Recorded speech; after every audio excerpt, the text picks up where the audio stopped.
Good morning students, this is Junita Mukherjee once again in SS Public School giving you the notes about the wave nature of particle in de Broglie's hypothesis. Before continuing with the de Broglie's hypothesis, let us consider what is matter wave and how it has been it is there in the nature.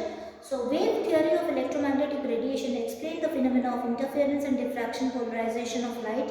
On the other hand, the quantum theory of electromagnetic radiation successfully explained the photoelectric effect, Crompton effect, black body radiation, X-rays, spectra, etc. From photoelectric and Crompton effect, it is clear that the particle's photon of radiation is colliding against another particle, electron. It is due to this reason we conclude that the photoelectric effect and the Crompton effect and radiation possess particle nature. It means radiation sometimes behave as a wave and sometimes as a particle. So radiations are both wave and particle in nature, and therefore the Louis Victor de Broglie suggested that the particle like electron, proton and neutron have dual nature, and they have the particle as well as the wave nature itself.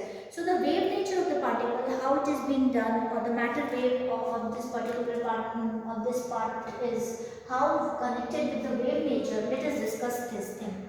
Okay, so according to the de Broglie's, a wave is associated in moving material particle which controls a particle in every respect. The wave associated with moving material particle is called the matter wave, and de Broglie wave whose wavelength is given by de Broglie's wavelength, which is given by lambda is equals to h upon mv, and mv are the mass and the velocity of the particle, and h is the Planck constant. According to the Planck quantum theory, the energy of the photon is given by E equal to hv upon hc upon lambda, which is already given in the board itself. According to the Planck quantum theory, which has been given E equal to hv equals to hc upon lambda, which is the first equation. Then we have m and v are according to the Einstein theory, the electron of the photon is given by E equal to mc square. We know it very well. Second equation.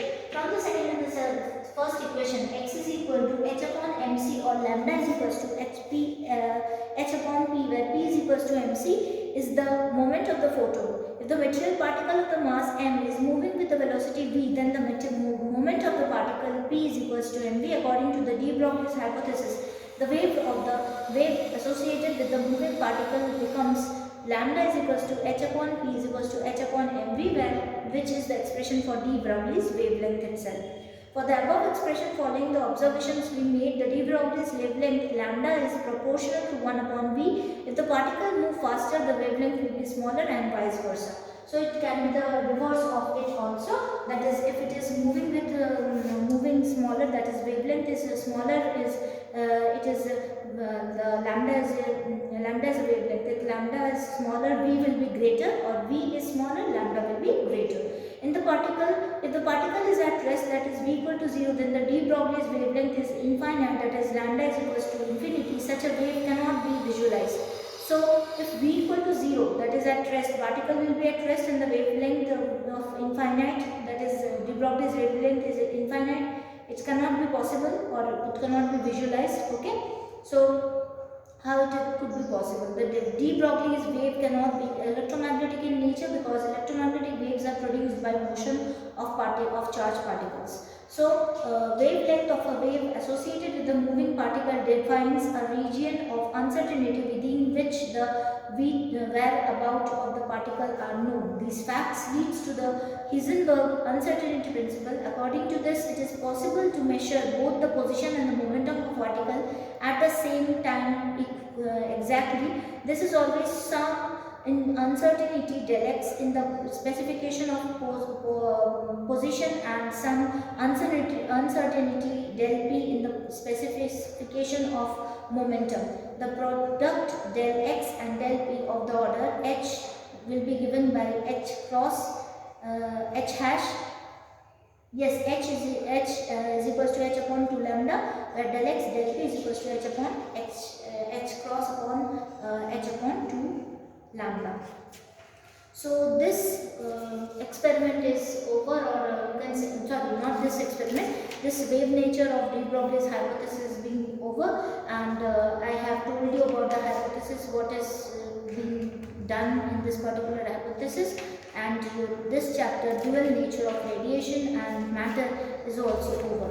So we will be looking forward for another topic in this particular section itself, in which I will tell you about the atoms, and then we will discuss about the nuclei and the semiconductor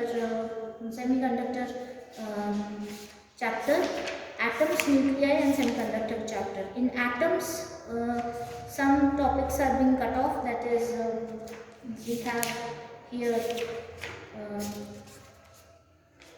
we have here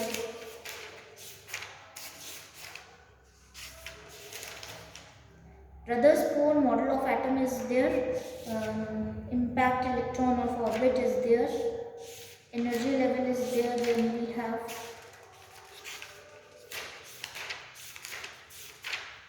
nuclei. In this nuclei chapter, some of the topics have been cut off, that is radioactivity or properties of alpha, beta particles, gamma particle, and law of radioactive decay is being cut off, half-life has been cut off, and mean life is also being cut off. So these are the topics which have been cut off, and binding energy per nucleon versus variation with mass number, this particular topic is also being cut off from this particular chapter of nuclei.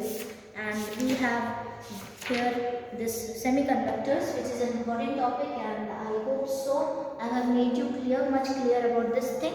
So looking forward for yet another video in which I will explain you the atom chapter in detail. Not in detail, the important topics only I will tell, and I will be giving you the PDF along with this video. Thank you.